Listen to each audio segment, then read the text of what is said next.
What's going on, Gifted Hands family? It is Elijah here bringing you another lesson. And today I want to give you 3 simple things that you can learn or do on the piano that's going to transform your playing forever, all right? So these are 3 things, kind of like theory, concepts, approaches to music that if you do this, you are gonna see significant changes in the way that you play, and hopefully other people will hear and see those changes as well, all right? So let's dive into these 3 things. So the first thing that you should be doing or adding to your playing, if you're not doing it already, is using your left hand specifically for left hand chord voicings, all right? This can be something as simple as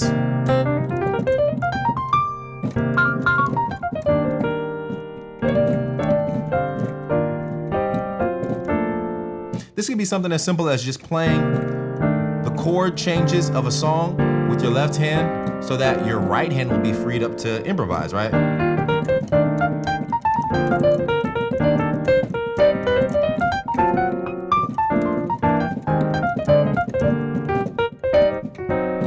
Right? When your left hand is able to play chord voicings, your right hand can do some fun stuff with soloing and improvising. Or also I'll say, when you learn left hand chord voicings, you're able to play more full chords. You're able to add more extensions, alterations, things of that nature to your playing. So like there's a song that we've actually broken down recently in our academy called Healed by Donald Lawrence.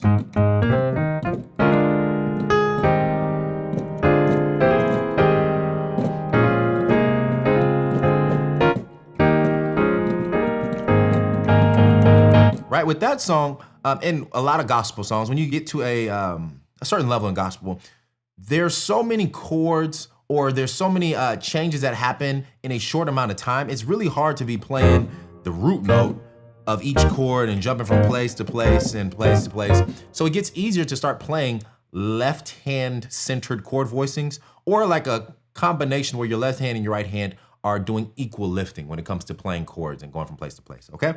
So how do we get comfortable with left hand chord voicings? The first thing that you can do is just start practicing like your basic 7th chords. So there's 5 types of 7th chords that you want to start with. You got major 7th, minor 7th, dominant 7th, half diminished, fully diminished, okay?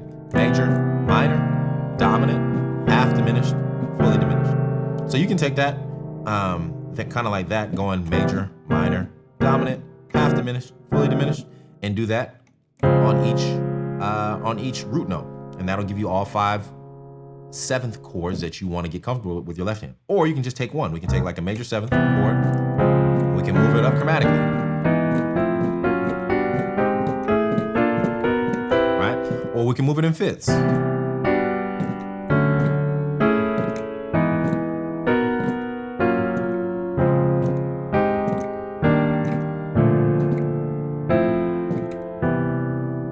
Or we can move it in fourths. There's a bunch of options when it comes to how you want to practice this, but you want to just go through each type of 7th chord, right?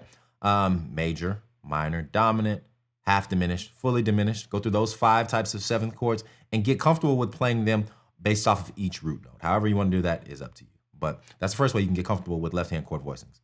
Then what you want to do is start practicing progressions. I suggest starting with like the 2-5-1s. 2, 5, 1, major and minor. 2,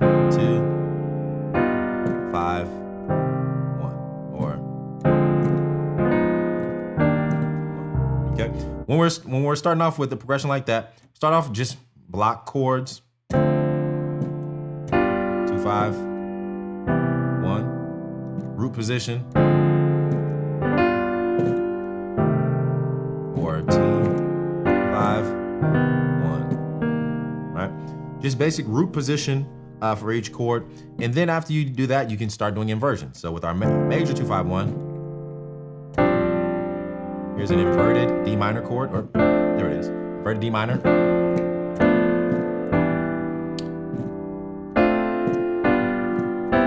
There's another inversion. There's another inversion. There's another inversion, all right? You just want to start going through and practicing, getting comfortable with your inversions. After you do that, then we can get even fancier and we can kind of throw in some jazz voicings, which just are going to give us extensions, You could even throw in some alterations. Here's a 2 extended, so this is like a D minor 9. Here's a 5 extended, like the G13. And then my 1 extended. You can do the same thing with your minor 2-5-1. 2, 5, 1. All right, so just practicing those 2-5-1 progressions, left hand only. When you're first getting comfortable with this, just practice your left hand by itself, focus to make sure you get real comfortable with that, okay? And then the last way you want to get comfortable with implementing left hand chord voicings is going to be through the use of songs or practicing it applied to songs. So you can start off playing songs with just your left hand, like just trying to figure out, how do I go through this whole song from start to finish with just my left hand, right? I mentioned the song earlier, Healed. This song goes, got a story to tell you about some things that I've been through, but I'm healed. Oh, I'm healed. So like if we took a song like that, we want to be able to play, like think about it. The song, I'm just skipping to the verse, but it goes 1, 7, 6. And we got this like B flat major, which is the 2 chord, major to the 5. Oh, I'm healed. So let's take that much. If I wanted to play 1, 7, 6, in my left hand, I'm gonna do something like maybe 1, or I can start in root position. 1, it's 5/7, so I need the 7 to be the bottom note. So this is a 5/7, 6 to the 6th chord. And then we're going to a, technically like a B flat chord. When we played it with both hands, it was like B flat over D. So what I would do is just have D as the lowest note and build a B flat chord. So this could be my left hand chord voice. And then the next chord was 5 chords suspended, so like E flat sus. This one might be a little bit harder to figure out with your left hand, which is why it's always good to have people or resources like Gifted Hands Music, the Gifted Hands Academy, that'll help you learn different left hand chord voicings. I would play that like this: root, 4th, and 7th. This gives me a suspended chord, so like a chord to chord voicing. And then resolve it to the 1. That, or we can just go to basic root position. So the verse, I wonder, but I'm healed. Oh, I'm healed. Right? And you can follow that process going through a whole song to get comfortable with left-hand chord voicing. But that is the first thing that you want to do that will transform your playing, is getting comfortable with left-hand chord voicings. All right, the second thing that you can do to really transform your playing is adding passing chords, starting to understand how to use passing chords and apply them to songs. I think a great place to start practicing passing chords is hymns and like congregational tunes. Usually they're fairly simple, fairly straightforward chord progression-wise, and they give you plenty of space and opportunity to practice applying passing chords, right? So there's an old hymn, The Old Rugged Cross.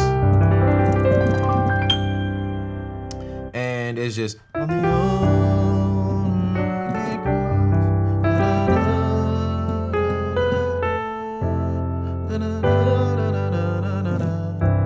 right?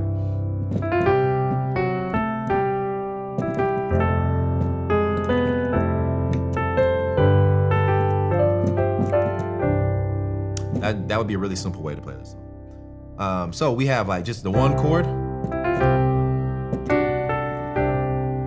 with this kind of F sharp in here. It's like not mixed Lydian, Lydian mode.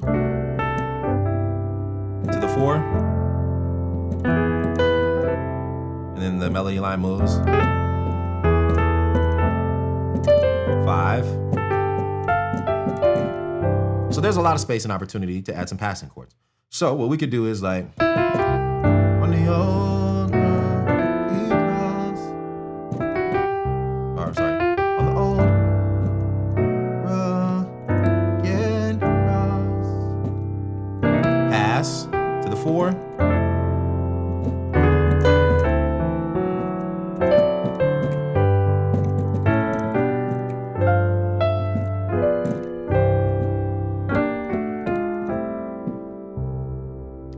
those are passing chords that you can apply to this song. So what do we do?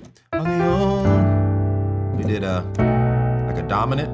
I'm following the melody line because the melody line is da da da da da da da 1. When I get to here, I'm gonna play a chord that helps me pass to where I'm going.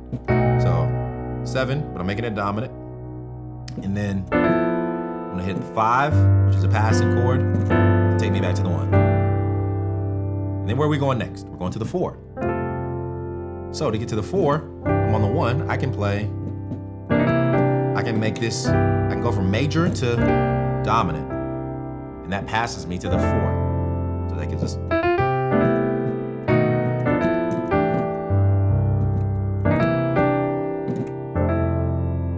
All right, going to the 4.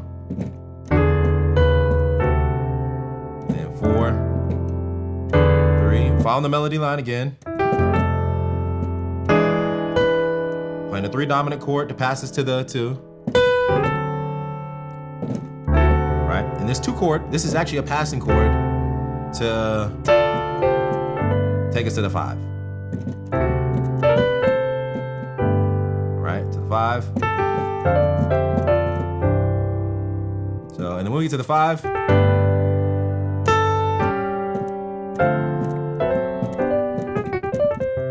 we can do a bunch of stuff, right? We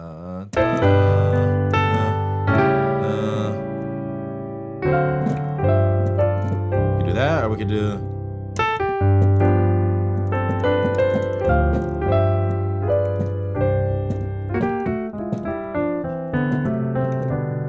Anyway, passing chords open up a world of possibilities, and it really allows you to fill up the space in a song, and it takes you from like that beginner intermediate level to start sounding like an advanced piano player, an advanced gospel musician. So start learning, practicing gospel passing chords, just passing chords in general. They're not even gospel passing chords. It's not, we don't have a monopoly on passing chords. A lot of different genres use it. But check out a bunch of the other lessons on our YouTube channel.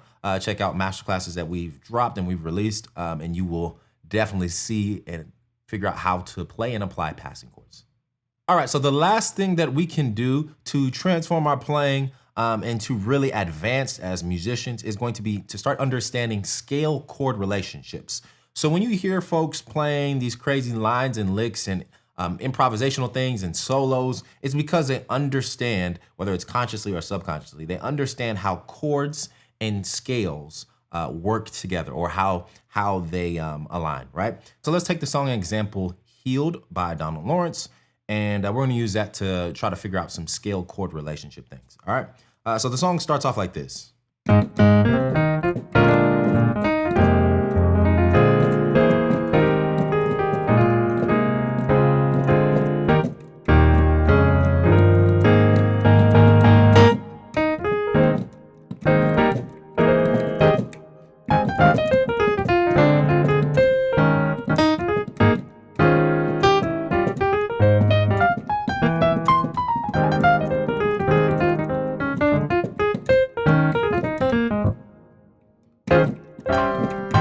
All right, so we got that song, right? Now let's just take the verse again. And if we wanted to play licks, lines, or even if we wanted to solo over this song, we would have to figure out the chords that are being played and figure out what we could play over those chords, right? So the verse, got a story to tell you about some things that I've been through, but I'm healed. Oh, I'm healed. Now, granted, if we wanted to, we could just, the song is in A flat, right? So we could play an A flat major scale over everything, or like an F minor pentatonic scale, because that lines up with the key, but we have some chords that don't belong to this key, so that might sound a little weird, right?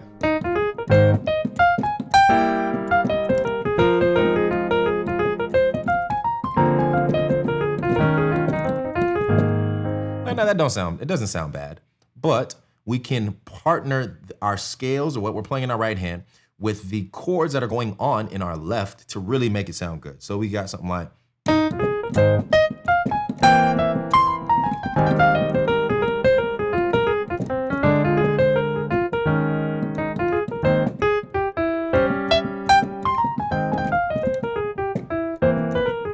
Right? So when we play like that, we're starting to kind of follow the chords and outline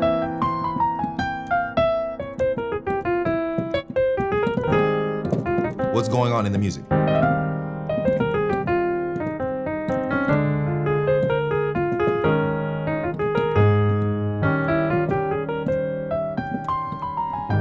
right, and so it starts to sound more advanced. So let's walk through this real quick. We're starting on the 1, going down to like a 5/7 to the 6. But what I was doing actually was 1, like a 3, kind of like a 3 chord major over 7 to the 6.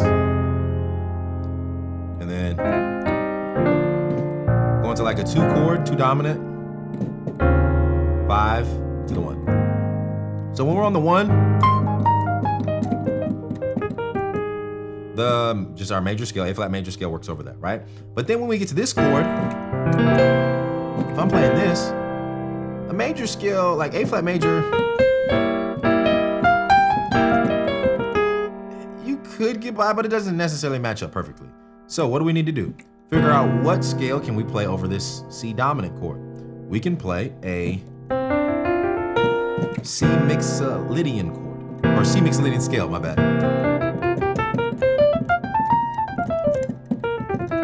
All right.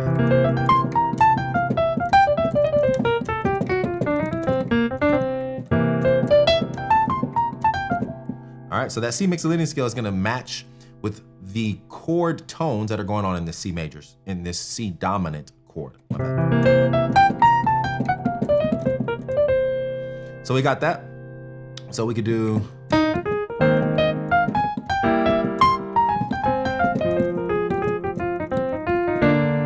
right, and then we're going from here to the 6.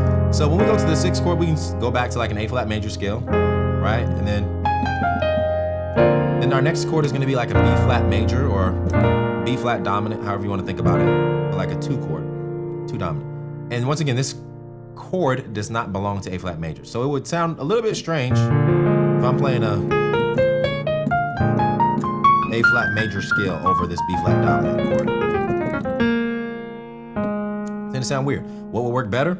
Kind of the same thing we did over the C, which is a B flat mixolydian scale. Or even we could do like a B flat mixolydian with like a sharp 11.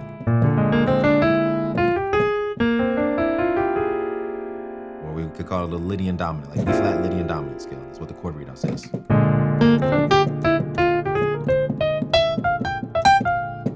And that just aligns better with the chord that we're playing, okay? So all that together gives us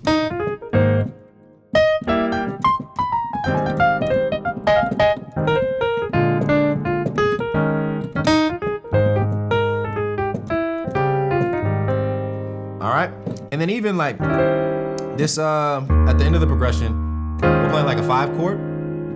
If I'm playing a suspended chord, I could play like just a major scale, A flat major scale.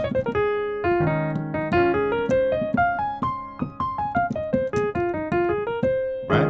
Or maybe we made a dominant, like an altered dominant chord, and then we could play an altered scale that goes along with that.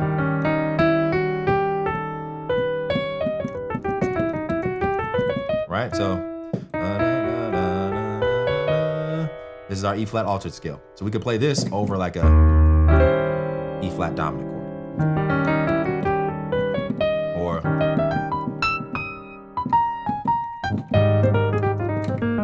okay. So that is just an example of why we would want to understand scale chord relationships so that we're freed up to play runs, to play licks, to improvise, and to solo. All right. So I hope you got something from this lesson. Drop a comment below with what you want to see next. I'm always looking for recommendations, so drop them in the comment section below, and I will see you in the very next lesson. Peace out. Have a blessed day.